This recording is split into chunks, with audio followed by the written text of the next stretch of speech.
बहादुर रिट्टे लफङ्गा हजुर दाइ के भन्नुभयो के लफङ्गा पारमा डुले हो लफङ्गा नै आबारा कुन दिन त भतुवा पनि भन्छस् यसरी डुलेर हुन्छ जहिले दाइ किन यस्तो भन्नुभयो दाइ मलाई यसरी काम गर्नु पर्दैन काम गरेर खानु पर्दैन हेर यहाँ मैले आफ्नै दमले यसरी एउटा पसल खोलेको छु पढे लेखा मान्छे छस् एउटा अफिसतिर जागिर खा हे दाइ जागिर पनि के खानु 8-8 घन्टासम्म हाकिमको गाली खाएर बस्नुपर्छ कामको प्रेसर त्यस्तै मलाई त जागिरमा लास्टै झ्याउलाएर मैले त त्योभन्दा नि राम्रो काम सुरु गरेँ नि दाइ के काम सुरु गरिस त्यस्तो फेरि अहिले त म इन्ड्राइभ चलाउँछु नि दाइ इन्ड्राइभबाट नि कमाइ हुन्छ त हे दाइ भइहाल्छ नि कति हुन्छ र खासै त हुन्न दाइ त्यही दिनको 4-5 हजार कमाइ हुन्छ त्यत्रो कमाइ हुन्छ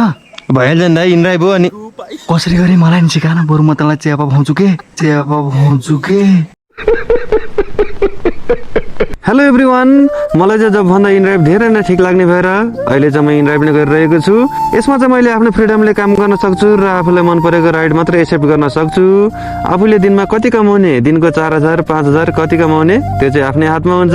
र इन्ड्राइभमा चाहिँ तपाईँले जति धेरै काम गर्नुहुन्छ त्यति नै धेरै कमाउन पनि सक्नुहुन्छ झन् टाइममा इन्ड्राइभले ड्राइभरहरूको लागि भनेर थुप्रै गिभअवेहरू पनि गरिरहेको हुन्छ त्यसैले मलाई चाहिँ इन्ड्राइभ एकदम मनपर्छ कमाइमा स्वतन्त्रता र रोजाइमा स्वतन्त्रता त्यसैले आज पनि मेरो रोजाइ इन्ड्राइभ नै हो